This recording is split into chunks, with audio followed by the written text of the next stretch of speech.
Well, I think I'm officially in the camp that I think Blade is in serious trouble. Let's take a couple minutes to talk about this updated Marvel schedule, how Blade was included the other day, but something seemed to change, and this push for a return of Wesley Snipes. What has Deadpool done, man? Now, if you guys remember correctly, last week Marvel Studios made a huge adjustment to their upcoming release schedule. We actually talked about that a little bit, and they even removed the movie from the 2026 release slate. Now, many people were expecting some changes to Blade, because, as we know, that movie has run into a lot of problems, changing up directors and writers and going through multiple iterations to try to find the right way to proceed with the Daywalker. Now, earlier today, Disney CEO Bob Iger did the Q3 earnings report and pointed to a couple of Marvel projects as reasons for investors to feel bullish about the company. Effectively, he's hyping what's coming in the next year, so people with the money want to invest in Disney. Now, in a joint statement from Iger and Disney financial officer Hugh Johnston, they said, and I quote, "Looking at our upcoming theatrical slate, we're excited to bring audiences a number of titles that expand our popular franchises, and bring these stories to life in imaginative new ways. Later in the year, we have the highly anticipated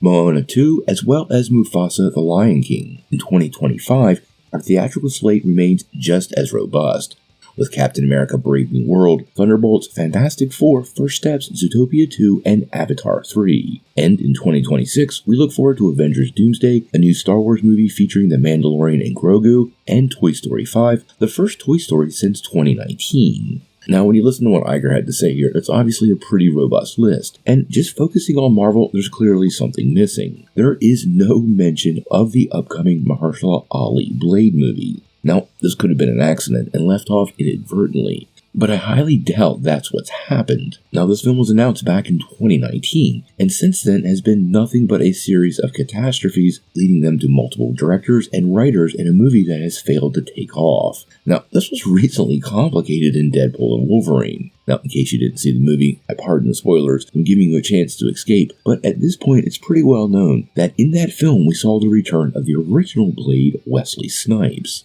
Then at a certain point, he drops this line: "There's only one Blade, and there's only ever going to be one Blade." And at that point, Deadpool looks at the camera, seeming to make jest of all the hard times that film has had. Now, if waters weren't muddy enough, then came Ryan Reynolds' tweet. And in this tweet, he suggested that Wesley Snipes and his Blade character, because of how important it is to Marvel history, and let's be clear, it is very important to Marvel history, should get a Logan-like send-off. Now, you combine all this together and there is a lot going on behind the scenes. I have to imagine Mahershala Ali is probably not terribly happy with the amount of attention the Wesley Snipes version of the character is getting, and even the idea that Marvel would give that version of Blade another film while this film is still, well, in developmental disaster. Well, I could see where that would create a lot of problems. Now, I don't think the Blade movie is going anywhere. Kevin Feige just reiterated at Comic-Con how important that movie was and how they were working hard to get it right. This might have been an executive decision to make sure that movie was not going to be misaligned, and it could very well be pushed into 2026. Even though there's a lot of speculation that other spot is for Spider-Man, Blade could very well fill that void and Spider-Man show up somewhere else. Now, as for the return of Wesley Snipes, I would like to see him get a little more time. I would not be surprised if he returns for Secret Wars, but I highly doubt Marvel gives him any kind of Logan-like send-off. His character was really important to the birth of Marvel cinema, but I don't think after Secret Wars we're going to see a lot of references to the multiverse, and it'll be a clear end to all of those days. So where a Wesley Snipes Blade movie would fit in, I just don't think there's any space.